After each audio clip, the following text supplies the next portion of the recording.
మీ car EMI కట్టలేకపోతున్నారా? మీ car EMI మేము కడతాం. ఈ నెంబర్కి కాల్ చేయండి.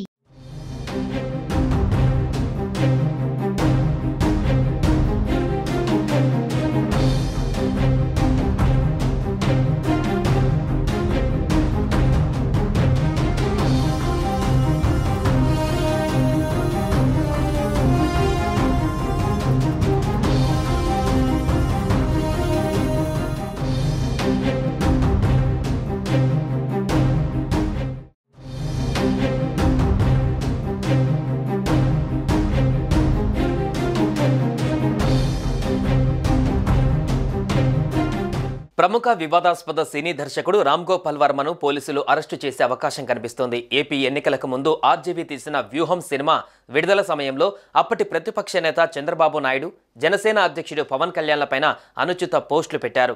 దీంతో ఆయనపైన ఇటీవలే ప్రకాశం జిల్లాలో జనసేన నేతల ఫిర్యాదు మేరకు కేసులు నమోదయ్యాయి. ఈ కేసులో విచారణకు హాజరు కావాలని ఒంగోలు పోలీసులు స్వయంగా ఇంటికెళ్లి నోటీసులు ఇచ్చినా హాజరు కాలేదు. ఇవాళ కూడా విచారణకు రావడం లేదని ఆర్జీవీ చెప్పడంతో మరోసారి ఆయన ఇంటికి చేరుకున్నారు పోలీసులు. విచారణకు హాజరు కాకపోవడంతో ఆయన్ను అరెస్టు చేస్తారని సమాచారం. ఈ నెల 19న విచారణకి హాజరు కాకుండా డైరెక్టర్ రామ్ గోపాల్ వర్మ వారం రోజులు గడువు కోరడంతో ఆయన విజ్ఞప్తి మేరకు ఇవాళ హాజరు కావాలని 20వ తేదీన పోలీసులు మరోసారి నోటీసులు ఇచ్చారు. ఆర్జీవీని విచారించేందుకు ఒంగోలు రూరల్ సర్కిల్ కార్యాలయంలో అన్ని ఏర్పాట్లు చేశారు. తీరా ఆయన విచారణకు హాజరు కానని చెప్పడంతో అరెస్టుకు రంగం సిద్ధం చేసినట్టుగా తెలుస్తోంది. హైదరాబాద్లోని రామ్ గోపాల్ వర్మ ఇంటికి ఒంగోలు పోలీసులు ఇప్పటికే చేరుకున్నారు. CM Chandrababu Naidu, deputy CM Pawan Kalyan, మంత్రి నారా లోకేష్ ఫోటోలు మార్పింగ్ చేసి ఎక్స్లో పోస్ట్ చేసిన కేసులో వర్మ విచారణ ఎదుర్కొంటున్నారు. అయితే రామ్ గోపాల్ వర్మ వ్యవహారంపైన జిల్లా పోలీసులు సీరియస్గా ఉన్నారు.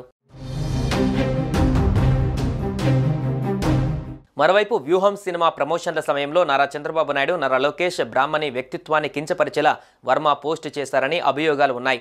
ఇదే విషయమై తెలుగుదేశం పార్టీ రైతు విభాగం ఉపాధ్యక్షుడు నూతలపాటి రామారావు ఫిర్యాదుతో తుళ్లూరు పోలీసులు సైతం కేసు నమోదు చేశారు.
సుమన్ టీవీలో మీ పర్సనల్ అండ్ బిజినెస్ ప్రమోషన్స్ కోసం కింది నెంబర్కి కాంటాక్ట్ చేయండి.